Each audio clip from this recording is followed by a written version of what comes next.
warahmatullahi wabarakatuh.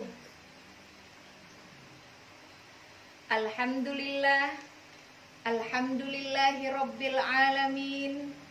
Assalatu wassalamu ala asyrafil anbiya'i wal mursalin Sayyidina wa maulana Muhammadin wa ala alihi wa sahbihi ajma'in, amma ba'du. Dewan Juri MTQ Virtual Korpri yang dimuliakan Allah Subhanahu wa ta'ala, para pemirsa, para pendengar, saudara-saudariku yang berbahagia, puji syukur marilah kita panjatkan kehadirat Allah Subhanahu wa ta'ala yang dengan rahmat dan kasih sayangnya sehingga kita diberikan kesehatan dan juga diberikan nikmat iman, Islam maupun ihsan dalam menjalani kehidupan di zaman sekarang. Salawat dan salam marilah bersama-sama kita haturkan keharibaan junjungan kita, kekasih hati kita, belahan jantung kita, Nabi kita yang agung, Nabi Muhammad sallallahu alaihi wasallam, yang telah membawa kita dari zaman yang gelap gulita kepada zaman yang terang benderang, yang disinari oleh keimanan dan zaman era globalisasi seperti saat ini. Dan semoga kita menjadi umatnya yang mendapatkan syafaat Rasulullah pada yaumil akhir kelak. Amin, Allahumma amin. Dewan juri yang dirahmati Allah Subhanahu wa ta'ala, saudara-saudariku yang berbahagia, sebagaimana kita maklum bahwa ilmu pengetahuan dan teknologi telah mengantarkan manusia kepada era globalisasi dan digitalisasi. Hidup nampak seperti sangat mudah. Ruang dan waktu sudah tidak menjadi masalah. Semua yang kita mau bisa kita dapatkan hanya dari dalam kamar kita saja. Semua yang kita mau tahu bisa kita dapatkan hanya dengan menggesekkan jari kita saja, menggerakkan jari kita saja. Berita dari mancanegara, bahkan dari belahan dunia manapun, bisa kita dapatkan dengan di dalam kamar kita saja. Kita tidak perlu jauh-jauh ke sana kemari untuk mendapatkan sebuah berita. Saat ini, jika kita pergi, berangkat kemana saja, ke belahan bumi mana saja, hanya dalam waktu singkat, tidak memakai waktu yang lama. Kata orang sekarang, GPL, nggak perlu lama.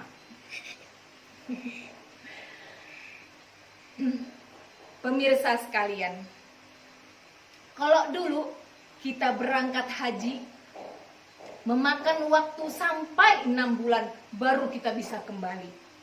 Tapi sekarang kita dalam jangka waktu hanya 1 bulan kita sudah bisa kembali ke tanah air kita. Kalau dulu kita menonton televisi yang kita lihat gambar hanya warna hitam putih saja.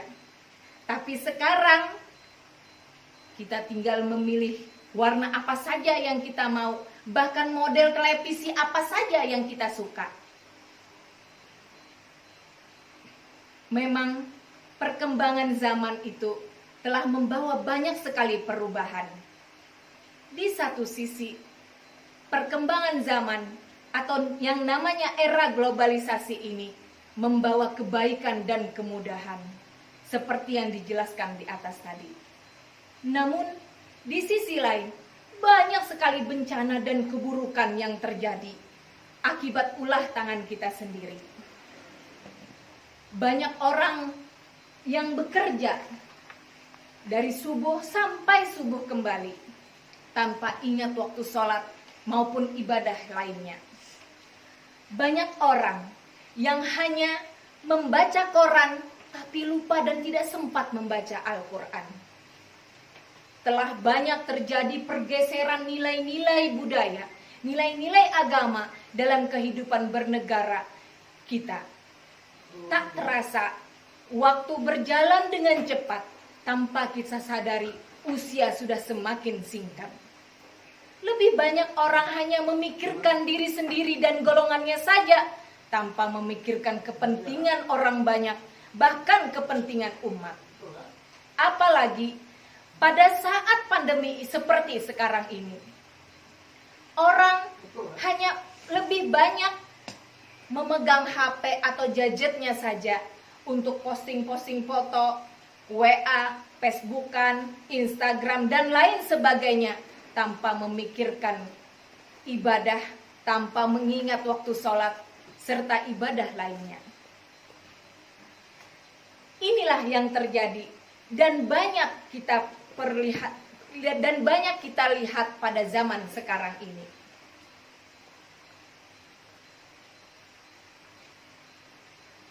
Sekarang bagaimanakah sikap kita sebagai umat Islam dalam menyikapi dan untuk menjalani kehidupan di era globalisasi dan digitalisasi seperti sekarang ini? Untuk itulah maka izinkan kami untuk menyampaikan dakwah yang berjudul Ajaran Islam dalam menghadapi tantangan di era global dan digital. Dewan juri, saudara-saudari yang dirahmati Allah Subhanahu wa Ta'ala. Bagi umat Islam, menghadapi arus globalisasi dan digitalisasi seperti saat ini merupakan tantangan sekaligus sebagai peluang untuk dengan cerdas dan terampil dalam memanfaatkan dalam jihad menuju jalan Allah. Untuk menyampaikan aspek-aspek ajaran Islam kepada umat. Ajaran Islam yang rahmatan lil alamin, memberikan kesejahteraan bagi seluruh alam.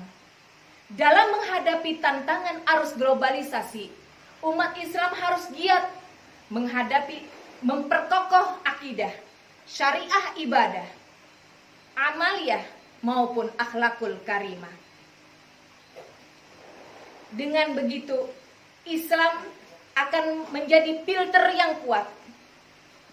Keimanan dan daya tangkal terhadap arus globalisasi seperti yang dijelaskan di dalam Al-Quran surah Al-Baqarah ayat 208. A'udzu billahi minasy syaithanir rajim. Bismillahirrahmanirrahim. Ya ayyuhalladzina amanu dukhulu fis-silmi kaffah wa la tattabi'u khutuwatis syaitan innahu lakum aduwwum mubin.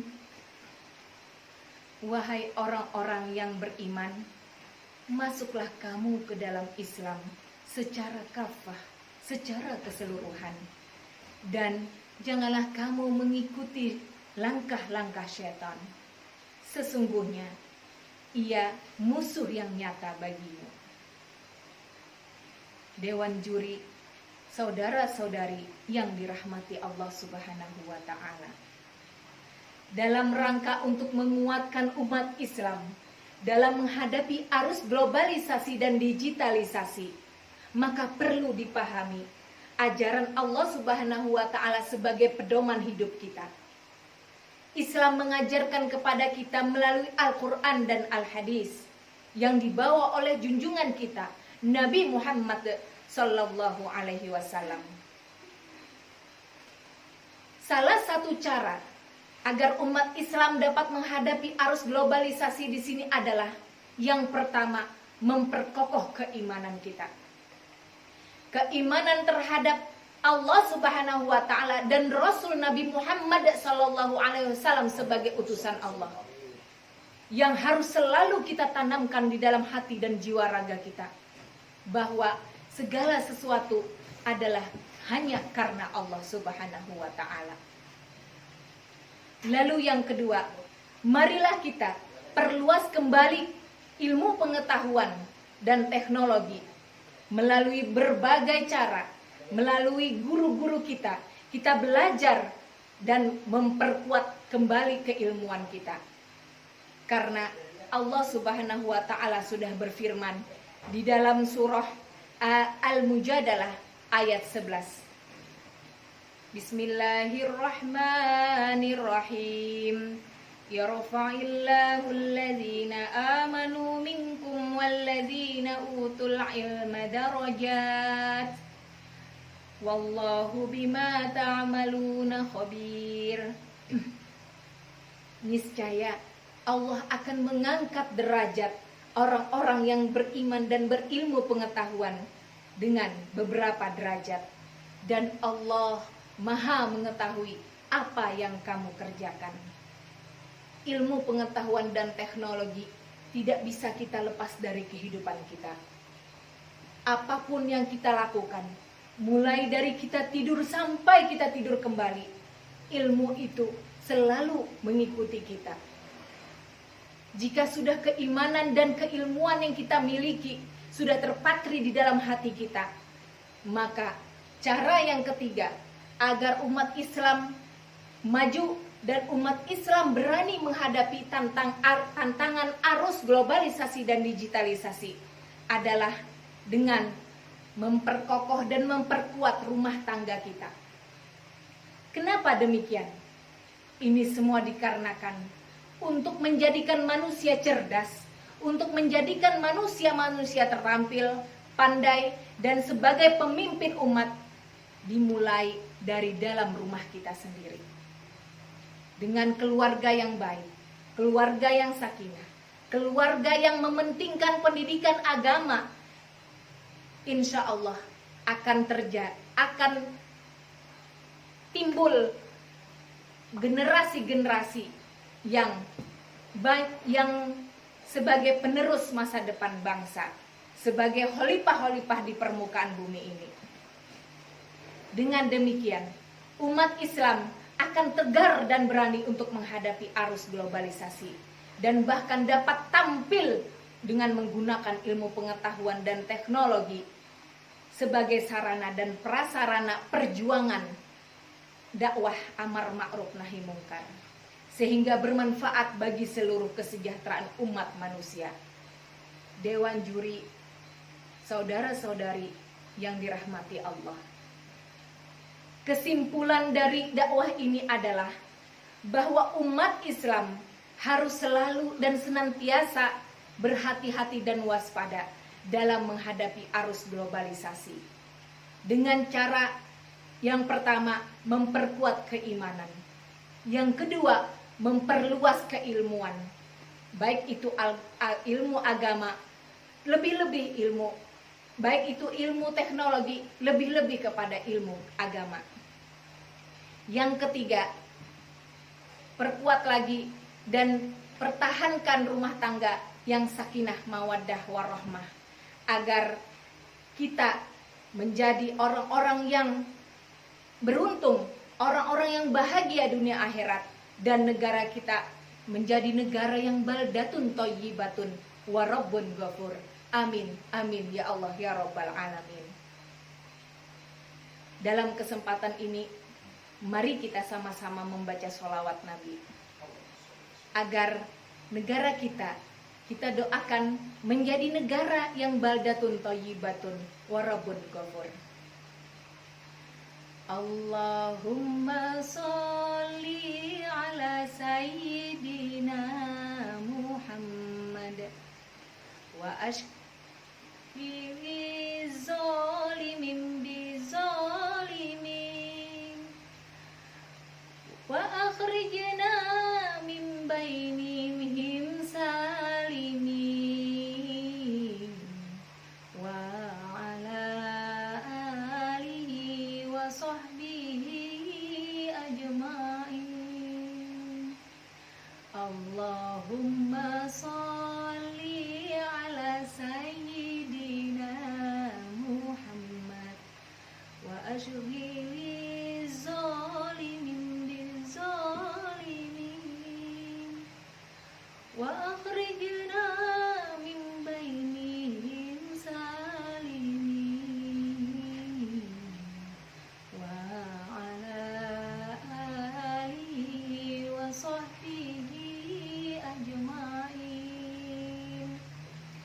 Akhirnya Pak Tani pergi ke sawah, pulang-pulang membawa ikan. Jika ada kata-kata yang salah, mohon untuk dimaafkan. Kalau pergi ke Tanjung Keramat, anak manis jangan diangkat. Bersama kita memohon rahmat. Moga yang mendengarkan mendapat berkat. Sekian dulu dakwah kami pada hari ini. Kurang lebihnya kami memohon maaf. Pak Topik menjahit kopiah. Kopiah dijahit beledru yang utuh. Wabillahi taufik wal hidayah. Wal afu minkum. Wassalamualaikum warahmatullahi wabarakatuh. Waalaikumsalam warahmatullahi wabarakatuh.